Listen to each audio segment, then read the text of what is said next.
Mercedes Lewis also in the building. Former President Donald Trump. The man of the people, man. You would think he's out here coming from to fight his own match, but he's fighting for us, man. He is fighting for us. A president that cares and loves, man. That puts us first. He's fighting for us, man.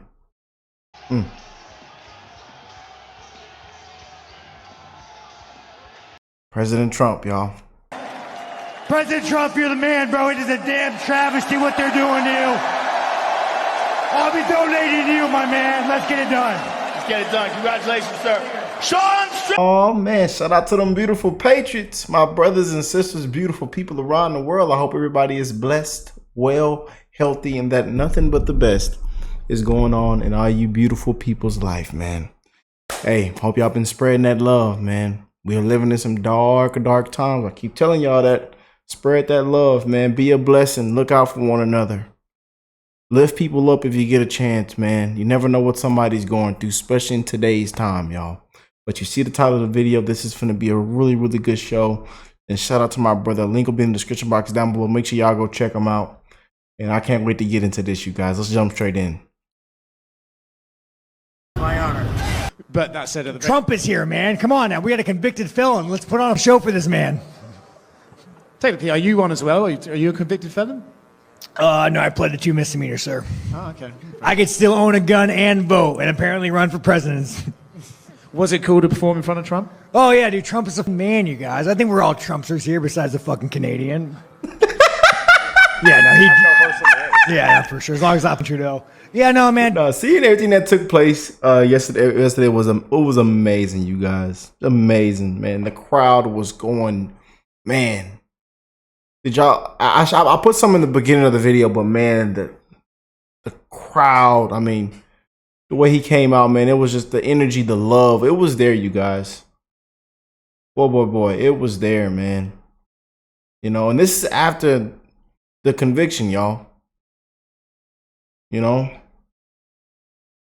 told y'all his numbers are up, are like crazy. The poll, I mean, the never Trumpers. You know, Trump has gained so much support after this, you know, guilty verdict, and they can't tell you the crime. You know, can't even tell you the crime, but we'll let the Supreme Court handle that. You know what I'm saying? But anyways. Dude, Trump is the fucking man. You guys ever meet Trump? You talk to him? You know, like, I thought I wouldn't like the guy, you know? I mean, he hooks up with models all the time, you know? He has a lot of money. Like, I'm a little jealous, but no, you meet him and he's actually a solid fucking guy. He asks me how my woman's doing. Like, he gets to know you. Yeah, he's a good fucking dude, man. Good for the people, man. Also with us tonight, 45, being ushered in by UFC. Y'all love him, don't you? Oh, man. Oh, damn. Theo, man. Dana White, Donald Trump is in the building, and the Theo. former president getting a standing ovation from the assembled masses here at UFC 302. The round of applause he's getting right now is pretty staggering, and you had to imagine that's what was going to happen. Thank you, sir. All right, guys, so we have to continue our coverage of President Trump post-conviction because this guy just continues to gain more and more momentum, okay? I think that the people in this country with common sense that see what is happening to this country, the political persecutions, the weaponization of our legal system against the former president, I think that they're realizing that, hey, this is going to lead this country to a bad place. Therefore, we have to stand up and rally around this man in order to fight back against this tyranny from the Democrat Party, okay? And I think that that type of energy is what you saw at UFC 302 last night, in which Trump got a huge standing ovation. I mean, most of the time when he shows up to a UFC fight, he's getting a standing ovation, right? But This time, what happened was insane, okay? I mean, when the guy walked in, you could hear Joe Rogan saying how shocked he was at the energy from the crowd, just how much people were supporting this man. You saw after multiple fights, people were going up to Trump, right? The winner was going up to Trump and shaking his hand and talking to him and really trying to, you know, just show him some support, right? In regards to what he's going through. And it really is a special moment, okay? Especially, again, when you see gladiators stand behind the president of the United States as he... That was actually, it was amazing. It was just, I told y'all the energy, man, the things that took place, it was just, you know, won the fight and immediately went to greet Trump, you know. He goes through these political persecutions. It really is a moment that hopefully, again, goes down in American history, right? I hope that 100 years from now, when the scholars are studying, you know, the weaponization of the political system against political opponents, the United States turning into a banana republic. Again, these are the type of moments that I think kind of define history, okay? And I think that we're living in history right now.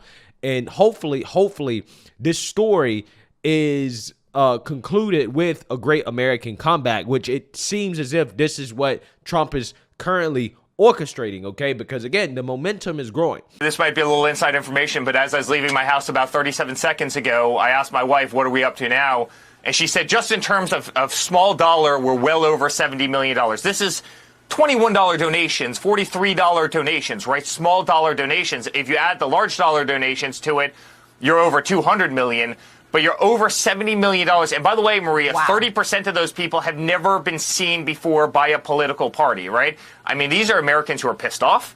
They're coming out of the woodwork, and they want to support a guy that they just believe is getting bamboozled by a system. And we saw it with impeachment. Tons of people are waking up. I told you guys. The new support, man, it's through the roof. And we predicted this months ago. What would happen? There was just no crime. Now, can you walk outside? Kangaroos are jumping. You look down the street, people are peeling back bananas. Yeah. That woke culture, the common sense, I told you, it's been far, far gone, y'all. We're living in some dark times, man. And we got to get back on track. We got to save this thing, y'all.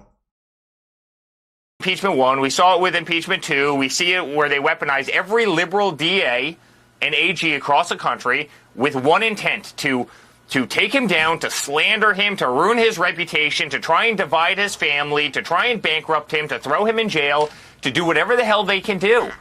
And America sees through it. They know exactly what's going on. Trump decided to join TikTok, okay? And he instantly has gotten millions of followers on TikTok. And I think that this move is actually an amazing move from Trump. And the reason why is that despite what people think about TikTok, whether they want it banned or not banned, I think there are good arguments in either direction, okay? But regardless, I think that unlike Biden, Trump is actually engaging. I think that Trump, his strength is the way he speaks in short spurts. I mean, if you guys have seen some of the ads that Trump has put out since being convicted, I mean, they've all been amazing. And I think that they're going to do amazingly well on TikTok. TikTok is a platform that has a lot of young people. The Biden administration is struggling with young people. And Trump getting on TikTok is him, I think, trying to double down and to reach that audience of young people in a format that I think is actually going to fit him very, very, very well. Okay, this is why he's already surpassed Biden in regards to followers. I mean, because nobody wants to follow Biden on TikTok. Biden's not entertaining guy, okay, at all. Okay, he's not engaging or anything like that. He doesn't have anything interesting to say. But Trump, on the other hand, is different. So I think that a platform like TikTok, whether you love it or hate it, whether you want to ban it or keep it, again, smart move for Trump to hop on TikTok. He's already gained 1.3 million followers, okay, just as soon as he announced it. Amazing move by Trump.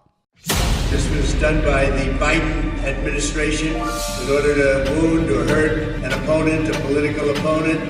Mr. President, can you tell us, sir, Donald Trump refers to himself as a political prisoner and blames you directly. What's your response to that, sir?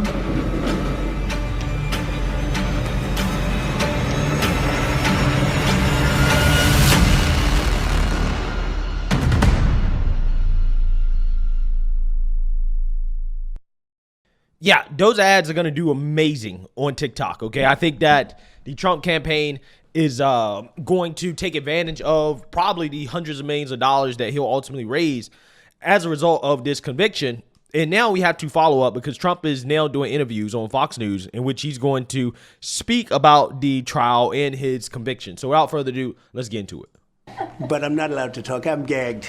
Nobody's ever heard of it. It's all coming out. It's weaponization, and it's a very dangerous thing. We've never had that in this country. They do have it in other countries, in South American countries. You know a little bit about it, right? Well, that actually leads me to my question. I think for a lot of Americans, what's happened to you feels foreign. Like this has never happened here before. Yeah. But for Hispanic Americans, people coming from Latin America, this feels very familiar. Yeah. And in those countries, people are imprisoned. Instead of going to the ballot box and fighting there, they're on house arrest. They're told they can't run for office. What is your message? And by the way, I think a lot of Hispanic Americans, I hear from them, they're scared about what they see. What's your message to them about what happened to you and about how scared they are that our country is turning into the countries that they left behind, the corrupt, dysfunctional countries they left behind? And they are scared, and they're great people, and very entrepreneurial, great energy. And as you know, I'm doing very well with them. I mean, beyond anybody, I don't think anybody's ever had polling. Do you think this is why, a little bit? I think a little bit. And they've always liked me, and I've always liked them. You know, I've done well from the beginning. In 2016, I won the entire border along Texas, and they're all like 85%. And it's been great from the beginning, and now I'm leading. I think I'm leading over this guy that can't put two sentences together, that's destroying our country. Look, he's the worst president in the history of this country, and he's a danger to the country. And, you know, they have misinformation. Donald Trump is a threat to democracy. It's just words. He doesn't even know what it means. But it's like their slogan, I'm a threat to democracy. I'm the opposite. They're the threat to democracy. Facts. I mean, I'm pretty sure Biden doesn't know what it means, but we all know what it means when Democrats say democracy. It means democracy, TM. It means their power. Okay, Trump is a threat to their power. Okay, because again, if you actually really care about democracy, then you would understand that, hey, the Democrat Party ain't democratic, right? They're not democratic at all. And what really annoys me about the Democrats and the mainstream liberal media and their current rhetoric against Trump is that they're doing the exact same thing that they did when Trump questioned the outcome of the 2020 election. They're pretending as if, oh, well, it's impossible or it's wrong for you to question the outcome of an election when Democrats were questioning the outcome of elections since 2000, right? They said that the 2016 election was stolen from Hillary Clinton because of Vladimir Putin. This is what they claim. Now, all of a sudden in 2020, oh, well, you can't question the outcome of elections unless you are an insurrectionist, okay? This is what they did. Now they're doing the exact same thing with this conviction against Trump, where Trump is saying, hey, this is political persecution. The system has been weaponized against me. And then they're saying, oh, it's impossible. That's not possible. That can't happen. But yet these same people were boohoo, whining, and crying when Trump was president. And they were claiming that, hey, he's weaponizing the system against his political opponents, even though he wasn't doing that. But they were acknowledging that it was entirely possible for the president of the United States to do this. Mr. Trump is using the Justice Department to go after his perceived enemies. I feel worried about Rachel, bake me and my Patriots a pie. And a cake. Throw some cookies in there too. And don't forget the ice cream. Thank you. Thank you, Rachel. MSNBC. prospect of the Justice Department being used as a tool of this president or any. In our little banana republic, any capable prosecutor can get a grand jury to hand down an indictment of something as innocent as a ham sandwich. On the president's behalf is weaponizing the Justice Department to go after the president's enemies. When you win an election, you don't seek to just prosecute the losing side. The president using the Justice Department as a weapon to get what he wants. Department of Justice is totally politicized. Sicking the Department of Justice on political opponents. Threatening to imprison his political rival, Banana Republic style. Trying to exact revenge against all of his enemies. Tin pot dictator in a banana republic. Is acting more like a banana republic dictator. He's using government resources to go after his political opponent. Essentially, we are a banana republic. That we are seeking to have a bogus and criminal investigation into a political opponent. And that's using the Department of Justice to also target Trump's political opponent for nefarious reasons. This is a massive abuse of power and a betrayal of our values. Yeah, so again, it's sickening, right? It really is. The hypocrisy is just stunning from these people, the same people that, again, were acknowledging it's entirely possible for this to happen when Trump was in office. So Trump can weaponize DOJ and go after his political opponents. Again, even though he wasn't. But now all of a sudden, oh, no, that's impossible. Biden can't do that. What are you guys talking about? Again, this is what Democrats do. They accuse the other side, okay, of doing what they do, right? It's just so... it's infuriating. And again, what is more infuriating is the fact that there's a vast majority of the country that doesn't see this, right? They don't understand that Democrats are corrupt. Democrats, when they boohoo, whine, and cry about what other people are doing, it's because they're doing it, right? They're actually doing it. And that is the trick, okay? And, you see this happen again. These are the same people that supported riots, violent riots in the streets for months over a system that they claim was corrupt, except, oh, well, it's corrupt when it comes to race, right? Black people are being mistreated and targeted by the system, right? Let's riot over it, okay? And all these people nodded their heads, okay, all of the mainstream liberal media, and say, oh, yeah, that's totally legitimate, right? But all of a sudden now, oh, well, the system can't be weaponized against one man, but it can be weaponized against a whole group of people based off race. It just doesn't make sense. It makes no sense. It's hypocritical. And I think the American people need to wake up and see what is happening to this country under the Democrat Party. Mr. President, I want to return to the verdict, and I want to explore something you've said several times already in the conversation. You've referenced these people. I'm sure you've seen the video of Joe Biden when he was asked about the verdict, and he gave sort of a smirk to the camera. Terrible. Remember, Bragg didn't want to do the case. He came out. He said, there's no case, and how can you have a witness like so-and-so? I'm not allowed to mention the name. Can you believe this? This guy's allowed to have shows, television shows. I'm not allowed to mention the name. It's so unfair. But regardless, you have to really play the hand that you're dealt. And then you had a jury that was, from a certain persuasion. Would have been hard to do no matter what. But I did absolutely nothing wrong. I mean, absolutely. Think of it. I hate when they say a bookkeeping, this and that. It's not. It's called, think of it, expense. I use the word expense. Legal expense. I pay a lawyer. He wasn't a fixer. He was a lawyer at the time. I pay a lawyer, and he's a lawyer. It's called legal expense. A bookkeeper, without ever speaking to me because she did the right thing, who's been with me for years, marks it down as legal expense. In other words, I paid a legal expense. It's marked down as a legal expense. And they say that's a fraud. What am I going to call it? Did you ever see a ledger? Do you ever study accounting? The line's like about an inch long and 1/8 of an inch wide. You can't write the story. But there is no story. If you pay a legal expense and you write it down as a legal expense, and then they indict you and they go to a grand jury, and they don't use Bob Casella's testimony, they use almost none of it. They didn't want him before the grand jury because he's very persuasive. This judge didn't want him to talk. They shouldn't have allowed certain people to testify. Again, that's what really blows my mind about this guilty verdict. Okay, because to me, I'm in the camp where I think Trump is correct. It's like, yo, if I pay a lawyer, that is a legal expense. Okay, I mean, for you to try to say, oh no, that's actually a campaign expense because it was done with the intent to break federal election laws, even though you're a state prosecutor and the feds have declined to go after Trump for the law that you allege that he broke because he falsified business records. It just doesn't make sense, okay? It does not make sense. And we said the exact same thing. Well, how long, when it first was brought up? When everything hit the fan, we said the exact same thing. I mean, word for word. Complete sham, man.